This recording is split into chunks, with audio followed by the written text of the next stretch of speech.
A continuación vamos a conocer sobre las enfermedades parasitarias.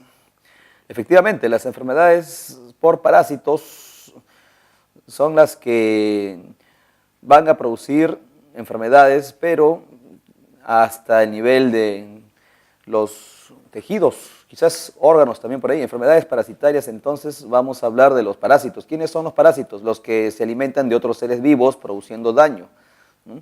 Tenemos en este caso por los protozoarios, es decir, las amebas. Tenemos una enfermedad llamada entamebiosis. Entamebiosis por la ameba Entamoeba histolítica. También llamado amebiasis simplemente, ¿no? Amibiasis o amibiosis. ¿Ya? Entonces, esta enfermedad ante entamoebiasis o entamebiosis se debe al consumo de agua, pero agua con quistes de esta ameba llamada Entamoeba histolítica. Esta ameba entonces se llama así, Entamoeba histolítica, y es la que va a producir disentería amebiana. Disentería amebiana, es decir, unas deposiciones diarreicas con sangre y moco, ¿no? Es una infección muy grave, ¿no? Producto del consumo de alimentos o agua contaminados con heces humanas, ¿no? Aquí está entonces la ameba, Entamoeba histolítica, y produce, la forma infectiva es ingiriendo los quistes de estos microbios, ¿no? Entonces hay que tener mucho cuidado al consumir alimentos en lugares con poca higiene. Otra enfermedad parasitaria tenemos la enfermedad o mal de Chagas, o llamado también tripanosomiasis. Esa enfermedad es producida por un protozoario también, pero llamado Trypanosoma cruzi. Este protozoario, Trypanosoma cruzi, se encuentra dentro de un insecto llamado chirimacha, ¿no? Ese es un chinche hematófago, es decir, va a consumir sangre de su hospedero, en este caso llegando también inclusive al hombre, ¿no? En las heces de ese chinche se encuentra el microbio Trypanosoma cruzi, este protozoario. Acá tenemos a este insecto llamado chirimacha, ¿no? Llamado también Triatoma infestan científicamente, y en sus heces ahí se encuentra el Trypanosoma cruzi, el cual es un protozoario mastigóforo, es decir, que presenta flagelo, lo tenemos así, y llega hasta el corazón y cerebro, produciendo el mal de Chagas. Eso sucede por rascarse y hace que el microbio ingrese hasta la sangre, ¿ya? Entonces, la prevención o profilaxis sería, en todo caso, no rascarse o evitar lugares donde vive ese chirimacha, es decir, en las casas con paredes con quincha o colchones también con paja, ya en la selva. Esa es una enfermedad muy común allá, o sea, endémica de la selva.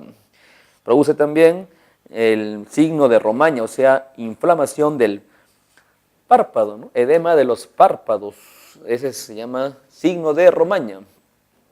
Siguiente enfermedad tenemos la malaria o paludismo. Esta enfermedad es la más común en la selva y la que causa más muertes en el Perú, sobre todo. Bueno, también en Colombia, Brasil, en África también. Pero acá tenemos en el Perú el llamado malaria o paludismo. Se produce por la picadura de un insecto hematófago llamado Anófeles. Este es un zancudo, ahí lo tenemos, el zancudito Anófeles, se encuentra en la selva, vive en lugares donde hay mucho frío, pero también en lugares donde hay troncos huecos o quizás en cuevas, ¿no? Cerca de lagunas. Este insecto contiene dentro a un protozoario llamado Plasmodium. ¿Ya? Plasmodium es el microbio, ¿no? El protozoario Plasmodium, que puede ser varias especies, Plasmodium vivax, Plasmodium falciparum, etc. Entonces es transmitido por la picadura de este zancudo llamado Anófeles. Recuerda que solamente las hembras son las que van a alimentarse de sangre, por eso es el problema, ¿no? La transmisión de los vectores biológicos hembras, en este caso el zancudo de la malaria. La cura lo tiene pues el árbol de la quina, llamado también cascarilla, porque de ahí se extrae el antibiótico denominado quinina, ¿no? La quinina. ¿Ya? Los machos son fitófagos, es decir, se alimentan de plantas, de néctar, y las hembras se alimentan de sangre, son hematófagas. Después de unas 72 horas ya aparece la malaria cuartana, que es la etapa ya más fuerte, ¿no? Entonces destruye los glóbulos rojos, este microbio se va a los glóbulos rojos, a los eritrocitos, donde dentro va a formar esporas que luego saldrán, ¿no? Y de esa manera destruye a los glóbulos rojos y es ahí donde ocurren los síntomas típicos de la malaria, o sea, las reacciones febriles, escalofríos, también viene debilidad, ¿no? Y aumento del tamaño del hígado y del vaso. Muy bien. A continuación tenemos otra enfermedad llamada la teniasis. Teniasis por el consumo de las larvas de la tenia o solitaria. Las larvas es el consumo, esas larvas se encuentran en la carne del cerdo.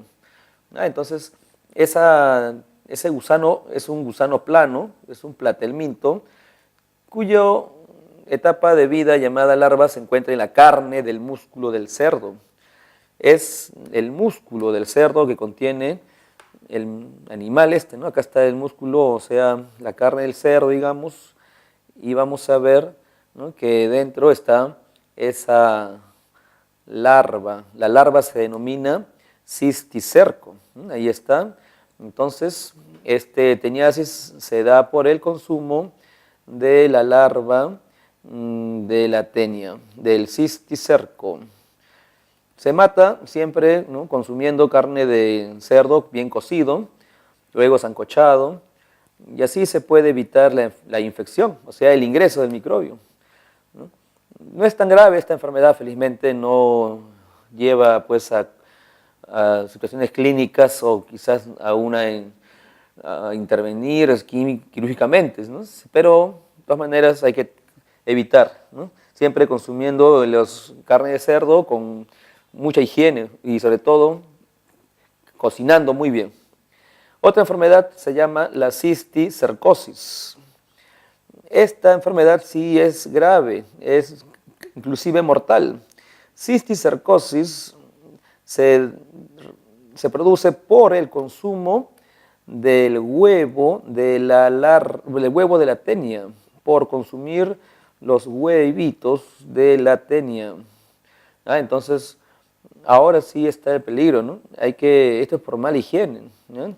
Donde vendan o expendan carne de cerdo, ahí también en los asientos, en la mesa, en la silla están los huevitos de la tenia. Por eso, siempre lavarse las manos antes de consumir cualquier alimento. Puede estar en los alimentos o también aguas contaminadas, ¿no? Entonces, por consumo del huevo de la tenia y sí llega a otros órganos, músculos, tejido nervioso, ojos, inclusive puede llegar al cerebro. En el ojo se ubican debajo de la retina, ¿no? Puede estar en el humor vítreo y producir quizás ceguera, ¿no? Entonces, en la transmisión es importante la autoinfección, ¿no? Autoinfección, o sea, la persona se puede, ¿no? Volver a infectar por malos hábitos higiénicos de las personas, ¿no? Y también por destrucción de los huevos en el intestino. Así es entonces esta enfermedad llamada la cisticercosis. Entonces estamos viendo las enfermedades parasitarias, ¿no? Comunes en los seres humanos. Otra enfermedad parasitaria tenemos hidatidosis. Hidatidosis por consumir por consumir la larva de la tenia del perro, ¿no? Se localiza de preferencia en el hígado, etc. Claro, entonces esta enfermedad sobre todo se da, ¿no?, por el consumo del huevo de la tenia del perro. Sí, por consumir el huevo. El huevito está pues en todo lugar donde anda el perro, por ejemplo, en la mesa, en la silla, en el suelo. Tenemos entonces, ahí está el huevito de la larva de la tenia y esa larva luego se convierte en adulto. Entonces, ese es el peligro, ¿no? Llega inclusive hasta el hígado, causando hepatomegalia, es decir, aumento del hígado, el tamaño del hígado, dolor, también hay dispepsia, ictericia, o sea, el color amarillo de la piel, ¿no? Entonces, siempre al perro hay que llevarlo al veterinario para evitar pues la infección, ¿no? Llega al pulmón, etcétera. Ese es por consumir el huevo de la tenia del perro, y esa tenia del perro se denomina Echinococcus granulosus, así, Echinococcus granulosus. Esa es la tenia del perro, pero por consumir el huevo de la tenia adulta, ¿no? Esa es la tenia del Canis familiaris. Muy bien, entonces nos vamos a otra enfermedad más, que sería la ascariosis. Esta es una enfermedad producida por el gusano llamado Ascaris lumbricoides. Ascaris lumbricoides o lombriz intestinal. El nombre científico entonces, Ascaris lumbricoides, y produce ascariosis. Ese animal va a llegar inclusive también al cerebro, pasando por el pulmón, por el intestino, de ahí pasa al hígado, corazón, e inclusive puede volver al sistema digestivo, o sea, hace un ciclo de vida, ¿no? Un ciclo de vida donde va entre el sistema digestivo y el sistema respiratorio. Y ahí llega, y bueno, la migración de las larvas por los pulmones produce alergia, asma y edema en los labios, o sea, inflamación, por este animal que es un nemátodo llamado Ascaris lumbricoides, el famoso lombriz intestinal, ¿no? Produce obstrucción intestinal, vómitos, bloqueo de las vías biliares, etc. Siguiente enfermedad, oxiurosis, o llamado también enterobiosis. Oxiurosis es producido por otro nemátodo, al igual que la anterior. Este gusano, ¿no?, se denomina científicamente Enterobius vermicularis, o llamado también Oxyurosis vermicularis. Bueno, Enterobius vermicularis, más común su nombre, Enterobius vermicularis, ingresa a la persona por consumir el huevo de este animal. Ese huevito está en el suelo, está en el ambiente, en cualquier ambiente, ¿no? Se localiza en el ciego, ¿no?, o sea, en el intestino grueso, y sobre todo son los niños los que van a infectarse. Produce prurito anal, es decir, picazón en el ano, y eso hace que el niño se rasque, y ahí se puede inclusive, ¿no?, llevar el huevito en el dedo y autoinfectarse. Este gusanito entonces es el gusano que parasita a todos los niños de América, ¿no? Enterobius vermicularis, llamado también, ¿no?, el famoso oxiuro. Entonces vamos a ver acá, ese es un nombre científico, oxiuro, por consumir, dijimos, el huevo de este gusanito, ¿no? Siempre, entonces, la higiene importante, antes de consumir algo, lavarse la mano, y es el único animal, es el único insecto, único gusano que llega solo al sistema digestivo, nada más. Ahí está. Muy bien, vamos a ver a continuación, ¿no?, una enfermedad parasitaria debido a un arácnido. El arácnido se denomina ácaro y la enfermedad se llama sarna o rasca-rasca, ¿no?, o simplemente escabiosis. Entonces, la rascarrasca o sarna se da debido a este arácnido, ¿no? El ácaro, que se encuentra en cualquier ambiente, no solo pues en lugares sucios, limpios, en la cama, en la alfombra, en la basura, en el perro, claro, en su pelo, ¿no? Entonces, este ácaro, llamado científicamente Sarcoptes scabiei, va ingresando a la persona, ¿no? Y va produciendo unas marcas rojas que son inflamaciones de la piel y va a producir prurito, ¿no? O sea, una picazón, y así la persona puede contagiar también a otra, simplemente por tocar. Esa sarna produce una picazón en las zonas afectadas, sobre todo de noche, y al rascarse produce heridas, ¿no? Y esas heridas son los que van a infectar a la persona. La transmisión entonces es directo, ¿no? Es decir, de persona a persona, y también puede ser por uso de ropas, o sea, pijamas o algún objeto contaminado como los peines tal vez, o toallas, etcétera, ¿no? Entonces ahí tenemos al Sarcoptes scabiei o simplemente el ácaro, ¿no? Que produce la rasca o sarna. Bueno, esto sería entonces, como vemos, estamos mirando, esto fue un arácnido, ¿no? El arácnido que produce la rasca. A continuación vamos a hablar sobre el piojito, ese piojito que llega a todos los niños también. Ese animalito va a producir una enfermedad llamada pediculosis. La pediculosis es el piojo, es producido por el piojo humano, llamado Pediculus humanus. Claro, ese insecto, ¿no? Ese piojo, como sabemos, como cualquier insecto, tiene 6 patas y las 2 patas anteriores son como ganchitos que se sirven para adherirse del pelo. Entonces, en ese momento, pues la persona va a estar siempre, ¿no?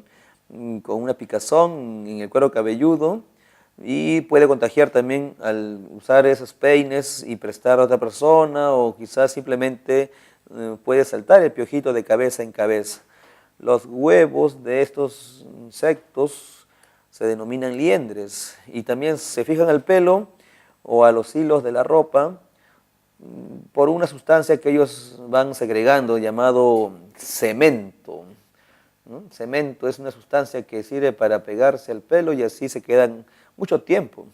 Entonces el contacto es directo, es decir, de persona a persona, y también puede ser indirecto mediante objetos como, ¿no? Los fómites, ejemplo, peine, toallas, prendas de vestir, etc. ¿No? Hay tifus también, ¿no? También los piojos del cuerpo también son vectores del tifus exantemático, ¿no? Tifus es una enfermedad donde produce una fiebre de hasta de 42 grados y puede producir la muerte, inclusive. Tifus inclusive puede ser epidémica, ¿eh? Eso es porque el insecto piojo dentro tiene una bacteria. La bacteria se llama Rickettsia prowazekii, ¿no? Rickettsia prowazekii, y produce ese tifus exantemático. Hay otra bacteria que es la Borrelia recurrentis, que produce tifus recurrente, ¿no? La Borrelia recurrentis. Entonces, en ambos casos, estamos hablando del piojo, ¿no? El piojo, que es un insecto con sus 6 patas. Bueno, tenemos ahí entonces, ¿no? Siempre las enfermedades hay que prevenirlos, eso se llama profilaxis, o sea, prevención, ¿no? Y ya en cada lugar donde vives, o sea, en los barrios, en la casa, ahí siempre hay campañas contra desparasitación, o sea, con campañas para desparasitar a los animales o también quizás a la persona, ¿no? Eso se llama entonces profilaxis, y depende de la enfermedad, ¿no? Se va a recurrir a una profilaxis o una prevención de acuerdo a sus necesidades. Ejemplo, contra la tuberculosis, la prevención o profilaxis sería no estar en contacto con los enfermos de tuberculosis, separarlos, también sus cubiertos, o estar lejos del lugar donde ellos viven, ¿no? Siempre aislarlos en cuarentena. Otro sería el mal de Chagas, por ejemplo, no vivir en lugares donde hay casas, ¿no?, con quincha o casas que tengan cama de paja. Ahí vive ese chirimacha. Malaria, paludismo, profilaxis sería no hospedarse o no vivir en lugares donde hay cuevas y lagunas. Ahí es el lugar donde habita el zancudo de la malaria, el zancudo Anopheles, ¿no? Son prevenciones para evitar las enfermedades. Muy bien, así va a ser las enfermedades parasitarias.